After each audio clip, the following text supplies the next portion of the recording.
Module 4, Lesson 4, Preserving 101. You have all this produce. Now what? In this lesson, you will learn about 7 different methods of preserving and the very basics of composting so you can get the most out of your harvest. Number 1, cold temperature storage. The simplest method of preserving certain foods, cold temp storage can be done using a refrigerator, unheated basement, or pantry. Apples, potatoes, carrots, and garlic are some examples of foods that will last longer with this method, as cold temperatures slow the growth of microorganisms that cause spoilage. Freezing is another quick method of preserving flavor and nutrients and requires little special equipment.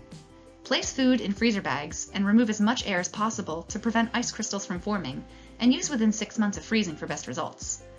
Be sure to label so there's no surprises. Dehydrating. Historically, and in hotter climates, food was left out in the sun to dry as a method of preserving.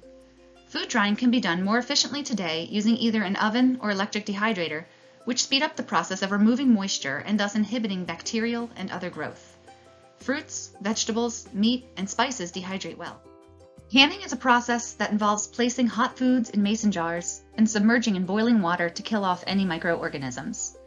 Air is pushed out of jars, and a vacuum seal is created, making this a great method for long-term storage of produce or prepared foods.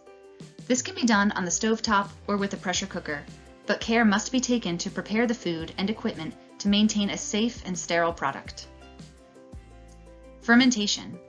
Fermentation is a chemical reaction that doesn't seek to destroy microorganisms, but changes their environment so they can convert carbohydrates into alcohol or acids, which create a much more stable product that has a much longer life.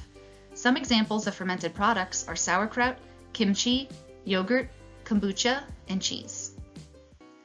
Pickling. This method produces a highly acidic environment which kills off microbes and creates a distinct change in flavor. Vinegar is heated with salt and sugar and sometimes other spices. Fresh produce is added to this mixture and can be kept in the fridge or can be canned and placed in the pantry. Common items that are pickled include cucumbers, beets, green beans, and cauliflower. Olive oil.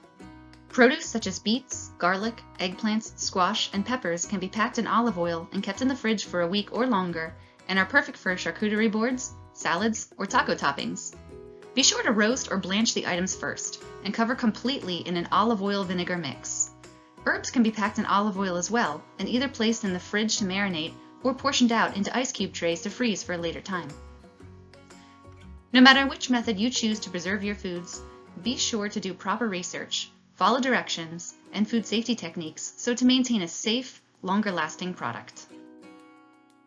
One final note as we talk about ways to deal with an abundance of produce. When working with fresh produce, there will always be unused portions. Rather than throwing out food waste, consider collecting onions, celery, and various vegetable scraps to be made into soup stock. You can also turn them into compost by tossing the scraps into a dedicated compost bin or even a shady trench outside if you have the space. When creating compost, you will want to have a balance of browns and greens, but that is beyond the scope of this video. Look to the landing page for resources that will provide an in-depth understanding of successful composting. In this lesson, you learned ways to deal with your successful bounty of produce, including 7 different methods of preserving and reducing food waste by using scraps in soups and composting, which will break down to create nutritious soil you can use in the next growing season. Thank you for watching!